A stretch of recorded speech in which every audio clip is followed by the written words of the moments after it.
Lena Hartley was found buried in a shallow grave. But the secret that killed her began long before that night, when she discovered that her ex-husband, Gavin Hartley, was having a hidden affair with her own sister, Sabrina. What drove two people she trusted most to betray her in the darkest possible way? And how far were they willing to go to keep that secret buried forever? Lena Hartley had always been the kind of woman others quietly admired. At 35, she carried herself with a kind grace that never begged for attention, but always seemed to draw it anyway. She taught 5th grade at Eastbridge Elementary, rarely missed a day of work, and spent most of her evenings grading papers or reading mystery novels with a cup of tea. Her life wasn't glamorous, but it was steady. After her divorce from Gavin Hartley, she didn't fall apart like some people expected. In fact, Lena seemed calmer, lighter, as though she had been quietly suffocating in that marriage, and only now could breathe again. To everyone around her, the split had been surprisingly civilized. No courtroom drama, no custody battles, no shouting matches on the lawn. Just a quiet agreement to part ways after 10 years of marriage. They sold the house, split their savings, and even had coffee once or twice afterward to sort out loose ends. Gavin moved into a condo across town, while Lena found a cozy little rental near the woods, surrounded by pine trees and silence. It was exactly what she wanted. A fresh start with no ghosts in the walls. But there were whispers too. Some said Gavin had cheated. Others thought Lena had grown distant, too absorbed in her job to care about her husband. Nobody knew for sure. If Lena ever shared the real reason, she chose her silence carefully. Even her closest friend, Emily Voss, was left guessing. Still, Lena never seemed bitter. Just thoughtful, like she was carrying something around that she wasn't quite ready to unpack. In the months following the divorce, Lena started doing things she hadn't done in years. She joined a yoga class, dyed her hair a shade darker, and signed up for a pottery workshop downtown. She was seen smiling more, laughing. She reconnected with her younger sister, Sabrina, who had recently moved back to Eastbridge after modeling gigs in the city dried up. The two of them were never especially close. Too many years and too many differences between them, but lately they'd been talking more, even meeting for lunch. Lena had once told Emily that it felt good to mend old family fences. So when Lena stopped showing up for things, missed her Tuesday morning class, didn't answer her phone, and failed to text Emily back, it wasn't just unusual, it was alarming. Emily drove to Lena's house after work. The driveway held Lena's car. The curtains were drawn, and the porch light was still on, even though it was daylight. Emily knocked, waited, and then pushed the door open. It wasn't locked. Inside, the house looked perfectly ordinary. A faint scent of lavender candles still hung in the air. The kitchen table had a half-eaten salad sitting beside a tall glass of water, slightly fogged with condensation. Lena's phone was plugged in on the counter. Her purse rested on a stool near the fridge. It was the kind of scene you'd expect if someone had just stepped outside for a moment. Only Lena wasn't anywhere to be found. Emily felt a knot tighten in her stomach. She called Lena's name again, louder this time. Nothing. She checked the bedroom, the bathroom, the backyard, still nothing. Nothing out of place, nothing broken or spilled. It was as though Lena had simply evaporated from her own life. When the police arrived later that evening, they combed through the house with careful eyes.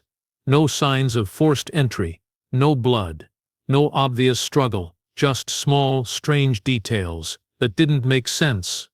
Like the glass of water still cold as if it had been poured minutes ago, or the journal left open on the living room sofa with a pen resting across the page, or the envelope on the table with Gavin's name written across the front. Detective Ron Keller picked it up carefully, wearing gloves. Inside was a letter, folded once. What he read would shift the investigation entirely. Lena hadn't just been living peacefully after her divorce. She had questions. Questions about her sister. Questions about her ex-husband. Questions she was getting close to answering, just before she vanished. And in that quiet house with no signs of a struggle, something terrible had already happened. The kind of terrible that hides itself in plain sight. It started like any other Tuesday morning.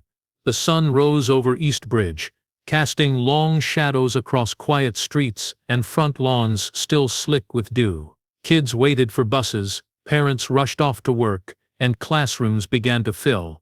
Except for one at East Bridge Elementary, room 24 remained dark.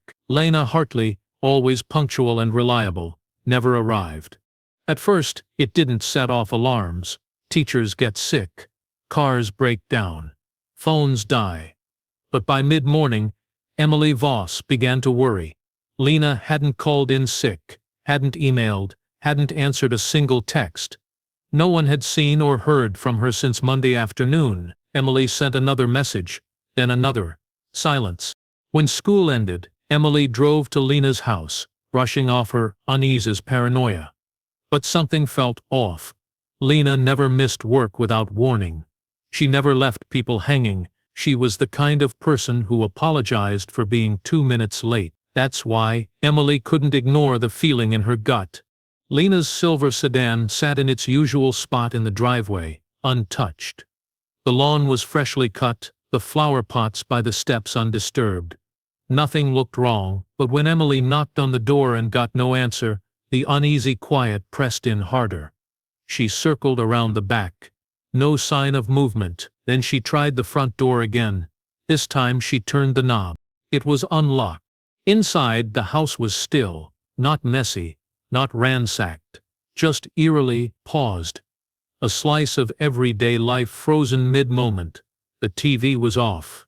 The lamp in the corner glowed softly, like someone had left it on out of habit. On the kitchen table sat a plate with a half-eaten salad, the fork resting sideways across the edge. A tall glass of water stood next to it, faintly sweating in the room's cool air. Lena's phone was on the charger by the counter. Her purse was on the bar stool. Car keys inside. Nothing had been taken. No signs of packing or rushing out the door. Emily walked from room to room calling Lena's name, her voice getting tighter each time. The bedroom was untouched. The bed made, a book lay open on the nightstand. The bathroom was clean, dry, and empty. Emily stood in the hallway, heart pounding. The house didn't feel like a place where someone had left. It felt like a place where someone had disappeared. No struggle, no mess, no chaos. Just a growing sense that something terrible had taken place without making a sound. By the time Detective Ron Keller arrived, the sun had begun to set behind the trees, casting golden light through the windows. He walked the house slowly, methodically, taking in each detail. The dinner, the personal items, the phone left behind. None of it matched the behavior of someone who had chosen to walk away. People who run don't leave everything behind. They don't leave food on the table. They don't leave their phone charging on the counter. They don't vanish mid-meal. Then Keller noticed the envelope. It sat beneath a magazine on the kitchen table, plain white, with a single name written on the front in blue ink, Gavin. He carefully opened it. Inside was a folded sheet of notebook paper, written in neat, slanted handwriting. The words weren't hostile, but they held weight. Lena had been thinking about something, worrying. The letter spoke of a rumor she couldn't shake, one involving her sister and her ex-husband. She wrote that she needed to know the truth, that she felt betrayed, that it was eating at her, and she needed to confront it. Her last sentence was simple. "Did you ever love me at all, or was it always?" Keller read it twice. The letter wasn't just a piece of personal pain, it was a breadcrumb, a signal, a warning. Something had been bothering Lena deeply. Something involving the two people closest to her, Gavin and Sabrina. And now she was gone. Not a trace, not a call, not a witness. The investigation had begun, and Lena Hartley had vanished into thin air. But someone knew exactly where she had gone. Detective Ron Keller sat at his desk long after sunset, the letter from Lena Hartley spread out in front of him. The edges were slightly crumpled, as if it had been handled over and over before being placed in the envelope. Her words were steady, clear, but unmistakably heavy. This wasn't just a note written in passing, it was something she had thought about deeply. It hinted at betrayal, confusion, and a growing fear she hadn't yet voiced to anyone else. He read the final line again. "Did you ever love me at all, or was it always her?" It was subtle but damning. Lena hadn't said the name, but her wasn't vague to those who knew the people in Lena's life. She only had one sister. Younger, more outgoing, often described as charming and impulsive. Sabrina Cole. Keller knew the psychological weight a simple letter could carry. This wasn't a breakup note or a farewell, it was a reckoning, and Lena never had the chance to send it. That meant one of two things. Either she changed her mind or something stopped her. The next morning, Keller paid a visit to Gavin Hartley. He lived in a modest condominium on the west side of East Bridge, a quiet building near the river. Gavin answered the door wearing gym clothes, earbuds still in his ears, and a mild look of surprise on his face. He didn't seem nervous, at least not outwardly. When Keller explained Lena had gone missing, Gavin frowned and nodded slowly. He claimed he hadn't spoken to her in over a week. No arguments, no contact. Their communication, he said, had ended cleanly after the divorce. Keller showed him the letter. Gavin took a long moment to read it. "She never gave this to me," he said. "I didn't even know she felt this way." His voice was low, almost calm. Too calm. He didn't ask to keep the letter. He didn't ask if Lena had told anyone else. He simply folded his arms and leaned back against the wall. Keller studied him carefully. No immediate signs of deception, but something about the scene didn't sit right. Later that day, Keller turned his attention to Sabrina. She had recently moved into a small loft above a boutique shop downtown. When Keller arrived, she looked surprised but not particularly concerned. Her answers came quickly. She said she hadn't seen Lena in several days and hadn't spoken to Gavin in weeks. When asked directly if she and Gavin had ever had a romantic relationship, she laughed and shook her head. "Absolutely not," she said. "That would be insane." But Keller had already pulled phone records, and what he found told a different story. In the last 3 weeks, there had been over 30 calls and messages between Gavin and Sabrina. Some late at night, some in the early morning hours. Several lasted over an hour. That didn't match the story they were telling. More importantly, security footage from a gas station just outside town caught something even more compelling. Gavin and Sabrina, 2 nights before Lena vanished, standing close together in the parking lot, holding hands. Gavin leaned in to kiss her cheek. They stood beside Sabrina's car for nearly 15 minutes before driving off together. Keller now had a contradiction, a big one. Lena had been suspicious. She had written about it. She had planned to confront Gavin, maybe both of them. But before she could, she disappeared without a trace. Now the two people who claimed to be distant and uninvolved were suddenly connected by phone records, secret meetings, and a relationship neither had admitted to. Keller knew the timeline was tightening. Lena had vanished on a Monday night. The footage of Gavin and Sabrina was from Saturday. The letter was found Tuesday, meaning Lena may have discovered the truth that weekend. And if she had confronted them about it, the question wasn't just whether they lied. The question was, how far would they go to keep it hidden? Detective Keller sat in the quiet of his office late into the night, piecing together a timeline. So far, Lena Hartley's disappearance wasn't just a missing person case. It was a pressure cooker of quiet betrayals. The deeper he looked, the more threads began to unravel. Gavin and Sabrina weren't just in occasional contact. They were entangled, and Lena had found out. The gas station footage confirmed that Gavin and Sabrina had met just 2 nights before Lena vanished. That fact alone wasn't criminal, but they both had denied recent contact. That was more than a lie, it was a coordinated effort to hide something. Keller wasn't just looking at dishonesty, he was beginning to see collusion. He turned his attention back to Lena's house. Forensics had already combed the place, and while there were no signs of forced entry or physical struggle, subtle details began to stand out on closer inspection. The salad on the table was only half eaten, suggesting an interruption. The water glass was still cold when Emily Voss found it, meaning Lena had vanished not long after preparing her meal. The timing narrowed the window of disappearance to just an hour or two after dinner was served. One detail bothered Keller the most. Lena's front door had been left unlocked. She was known to be cautious, sometimes even paranoid about locking up. She didn't live in a dangerous neighborhood, but she always locked her door. That suggested whoever entered was someone she knew, someone she trusted enough to let in, or someone who had a key. Keller ordered a deeper check into the key logs.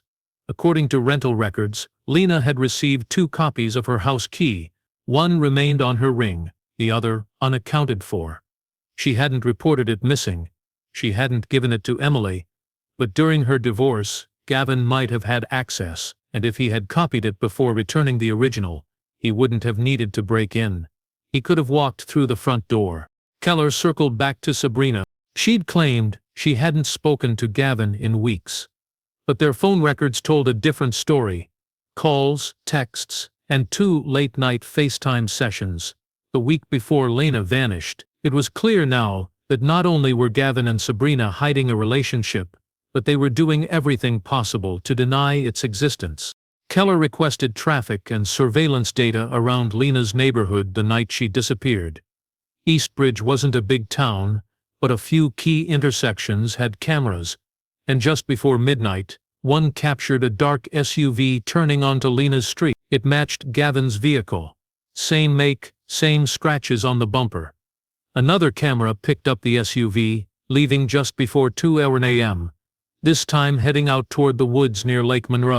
Sabrina's car, a red coupe, was also spotted near Lake Monroe that night by a traffic camera positioned just before the old bridge. When confronted with this footage, Sabrina's answer was vague. "I couldn't sleep," she said. "I went for a drive to clear my head." But it wasn't just a drive. Her car had remained in that area for nearly 45 minutes. Enough time to meet someone. Enough time to move something. Or someone. Keller returned to the envelope found in Lena's house. It was addressed to Gavin, but had never been mailed. The letter was raw and honest, written by a woman on the edge of discovering a devastating truth. And now she was gone. It was becoming harder to believe Lena had simply vanished. All signs pointed to something deliberate. A confrontation, a cover-up. A carefully constructed lie wrapped in a story of old love and family trust. Gavin and Sabrina had both insisted they knew nothing, but their silence was starting to sound a lot like guilt. 2 weeks passed, and the town of Eastbridge held its breath. Flyers with Lena Hartley's face were taped to shop windows and pinned to trees. Candlelight vigils were organized. Her students wrote messages in chalk outside the school, hoping their teacher would come home. But every day that passed without word chipped away at hope. People began to whisper what no one wanted to say out loud, that Lena might not be missing, she might be dead. Detective Ron Keller had followed every lead. He'd traced phone pings, collected security footage, and interviewed everyone even remotely connected to Lena. But the trail had grown cold. Gavin and Sabrina kept to their stories. No confessions, no mistakes, no fingerprints. They'd been careful. Then on a rainy Thursday morning, a call came in from a retired park ranger walking his dog near Lake Monroe. He'd seen something unusual just off a hiking trail, disturbed earth, a patch of ground that looked oddly flattened, like something had been buried in a hurry. He hadn't wanted to believe it, but the smell in the air told him it was serious. Keller arrived within the hour. Rain soaked the ground, but it hadn't washed everything away. A team of forensic techs began carefully digging, peeling back layers of damp soil. Less than 2 feet below the surface, wrapped in a thin tarp, was a body. It didn't take long to confirm what everyone feared. Lena Hartley had been found. Her body was in surprisingly undisturbed condition, given the time and weather. There were no defensive wounds, no sign of a violent struggle, but there was one clear injury, bruising around her neck and a small fracture in the hyoid bone. The cause of death was strangulation. She had been silenced. Her clothes were clean, her hands folded. There were no signs of robbery. Her rings were still on her fingers, but something was missing. Her necklace, the one she wore every day, a silver pendant shaped like a leaf, was gone. So were her car keys. There were no footprints, no tire marks. Whoever had buried her had chosen the spot well. Secluded, hidden behind thick trees, and rarely used by anyone outside the occasional hiker or hunter, it was the kind of place you'd only know about if you were familiar with the area. Gavin had grown up fishing near Lake Monroe. He'd taken Sabrina there several times back when their affair was more secret than scandal. As investigators swept the area, they found something odd in a public trash bin near the trail entrance. A pile of charred paper and ash. Most of it was too damaged to identify, but one scrap survived the burn, a torn corner of a photograph. It showed 3 people smiling at a backyard barbecue: Lena, Sabrina, and Gavin. Lena's face was scorched and peeling away. The other 2 were still visible. It wasn't proof of murder, but it was more than coincidence. Someone had tried to destroy that photo. Someone wanted to erase a memory. Keller brought the evidence back to his team. It was a breakthrough, but it still wasn't enough. Gavin had no reason to be at the lake that night, unless he was hiding something. Sabrina's alibi was unraveling too. Her car had been seen near the trail hours before the Rangers' discovery. She still insisted it was just a drive. But how many people clear their head at a remote trailhead in the dead of night? Keller stared at the map. Lena had been killed, wrapped and buried. Not dumped, not discarded, but placed carefully, quietly. That took time. That took 2 people. And he knew exactly which 2 he was closing in on. They had lied. They had tried to erase her. But Lena's final resting place had spoken louder than both of them. Detective Ron Keller sat staring at a timeline sprawled across his office wall. Photos, maps, and evidence pinned with red string tracing Lena Hartley's final days. The discovery of her body at Lake Monroe had turned a missing persons case into a murder investigation. Now it wasn't about finding Lena. It was about finding out who silenced her and why. Keller already had 2 suspects. Gavin Hartley, the calm and calculating ex-husband. Sabrina Cole, the sister, whose life always danced between charm and chaos. Both had lied, both had motive, but motive wasn't enough. He needed to break their story, and time was running short. He started with the surveillance footage again.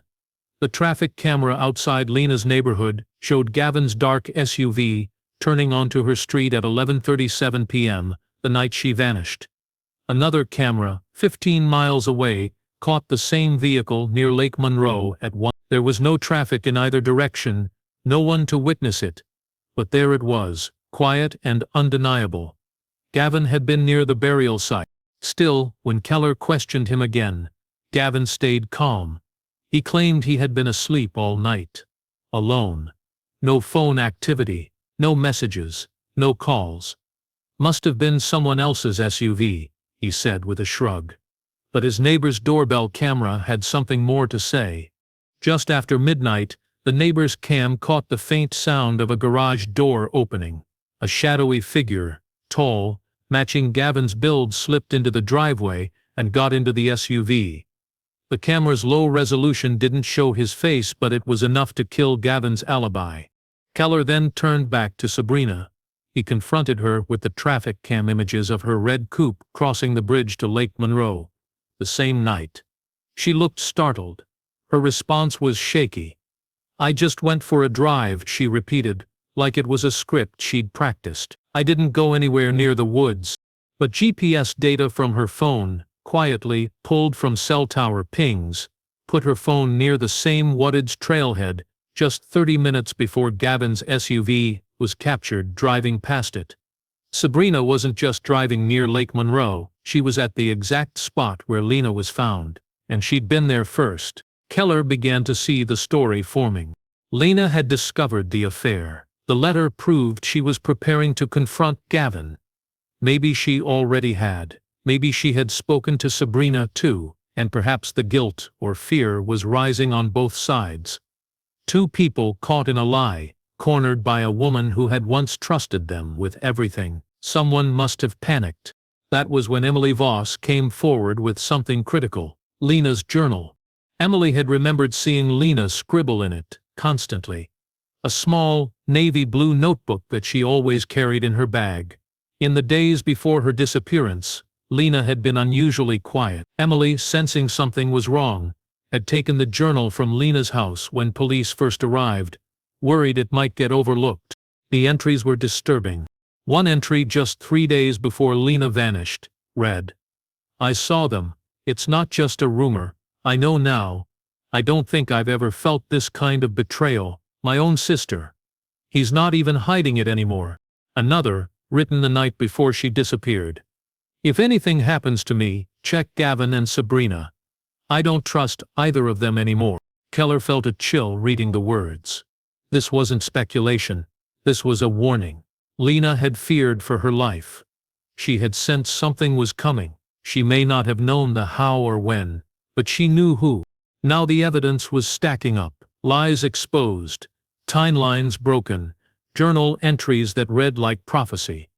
Gavin and Sabrina had done everything to keep their secret hidden. They had denied, deflected, and covered their tracks. But the truth was leaking through every crack.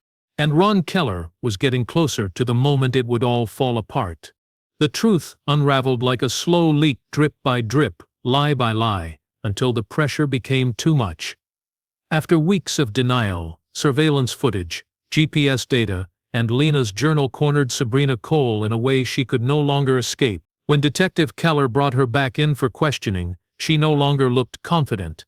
Her hair was tied in a loose knot, her eyes hollow, and her hands trembled as she folded them across her lap. She didn't ask for a lawyer. She didn't ask to leave. Instead, after a long silence, she let out a shaky breath and whispered, "It wasn't supposed to happen like that." What followed was a confession that shattered whatever illusions remained. Sabrina admitted that her relationship with Gavin had started before Lena and Gavin's marriage ended. It hadn't been planned, she claimed. It started as comforting phone calls when Lena and Gavin began fighting, then a few shared drinks. Then a night neither of them could take back, and after that it spiraled into something they both refused to end. Sabrina said Gavin made her feel seen, understood, like she was more than just Lena's wild younger sister. When Lena found out, she didn't scream, she didn't threaten. She simply told Sabrina to stay away from her, and said she was going to tell everyone. Their parents, friends, co-workers.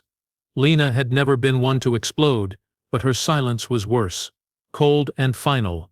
That silence made Sabrina panic, and Gavin, according to her, was already unraveling under the weight of the secret. They met on the Saturday before Lena vanished to talk about what would happen next. Gavin said they needed to stop seeing each other for a while, at least until things died down. Sabrina didn't want to. She was tired of being the hidden part of his life. She told Gavin that Lena had written a letter and was planning to expose them. Gavin got quiet. That night he started talking about what-ifs. What if Lena just disappeared? What if she never got the chance to ruin everything? At first, she thought he was just blowing off steam. But then came Monday night. According to Sabrina, Lena had invited Gavin over. She wanted to talk in person. Set boundaries. Gavin told Sabrina he was going, that it would be short, but 30 minutes later, he called her. His voice was shaking. He told her, Lena knew everything. Not just about the affair, but about the plans they'd made. About the lies. He said she was threatening to go to the police, to destroy both of them. That's when Sabrina got in her car and drove to Lena's house. When she arrived, Gavin was already inside. The salad was still on the table. The conversation had turned into an argument. According to Sabrina, Lena told Gavin he was a coward, that she would never forgive him, that she pitied Sabrina for believing he loved her. Sabrina said Gavin lost control. He didn't hit Lena. He wrapped his hands around her throat and squeezed. Sabrina didn't stop him. She froze. She claimed she didn't know what to do, and when it was over, she stood staring as Lena's body lay motionless on the kitchen floor.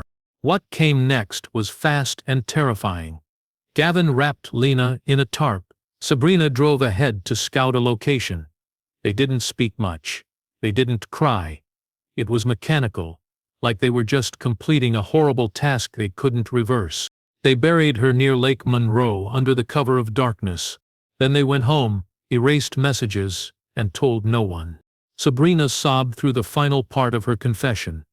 Whether it was guilt, fear, or relief, Keller couldn't tell, but what he did know was this.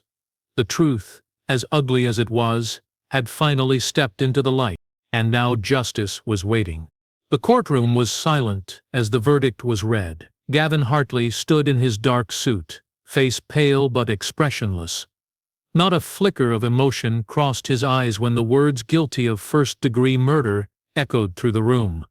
His lawyer placed a hand on his shoulder, but Gavin didn't move. Behind him, rows of spectators sat frozen, family, reporters, former co-workers, strangers who had followed Lena Hartley's story from the beginning. To them, Gavin was no longer the clean-cut ex-husband. He was now the man who had wrapped his hands around Lena's throat and buried her like a secret he never thought would surface. Sabrina Cole sat quietly in the same courtroom, but not beside him. She had turned herself into the state's key witness, trading the truth for leniency. Her testimony had been crucial in painting the full picture. The jury had watched her break down, replaying every detail of that night. The panic, the silence, the shallow grave. They saw the guilt, but they also saw the choices she made. She hadn't stopped him. She hadn't gone to the police. She had helped clean up a murder.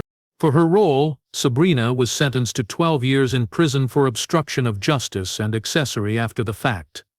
The judge made it clear, while her cooperation helped solve the case, her silence cost Lena her dignity and her life.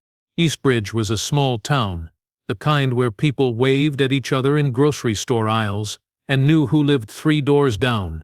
The murder had shaken it to the core. The idea that something so cold, so brutal, could happen in a quiet rental home on the edge of town felt impossible, until it wasn't. Lena Hartley's funeral was held a month after Gavin's sentencing. It was a gray, windless day. Former students came in school uniforms, some clutching flowers or hand-drawn cards. Teachers from Eastbridge Elementary stood together, holding one another's hands. Emily Voss delivered a short speech, her voice cracking as she talked about Lena's patience, her laughter, her love for children. She didn't mention Gavin. She didn't mention Sabrina. She didn't have to. Their absence said enough. Detective Keller stood in the back of the crowd, hands in his coat pockets. He hadn't known Lena personally, but her case had stayed with him in a way others hadn't. Maybe it was the quiet dignity in her journal entries, the way she had tried to handle her betrayal with grace. Maybe it was how she died, not in some random act of violence, but at the hands of 2 people she trusted most. That kind of betrayal left scars in places you couldn't see. The case files were closed now. The photos, the transcripts, the evidence, sealed and packed away. But some things didn't go away. Not really. Not for the town. Not for the family. Not for those who watched Lena disappear while 2 people wore masks of love and loyalty. Months later, a memorial bench was placed outside Eastbridge Elementary, beneath a tall oak tree that shaded the front yard. A small plaque was fixed to the seat, engraved with Lena's name and a quote from her journal. Kindness should never be mistaken for weakness. It served as a quiet reminder of who she was and what she endured. In the end, Lena Hartley didn't die because of rage or jealousy. She died for knowing too much, for daring to confront the truth, for refusing to let silence cover up betrayal. But in telling her story, in uncovering every lie, every hidden phone call, every late-night drive, justice found its way through the darkness. And the secret that killed her could no longer hide.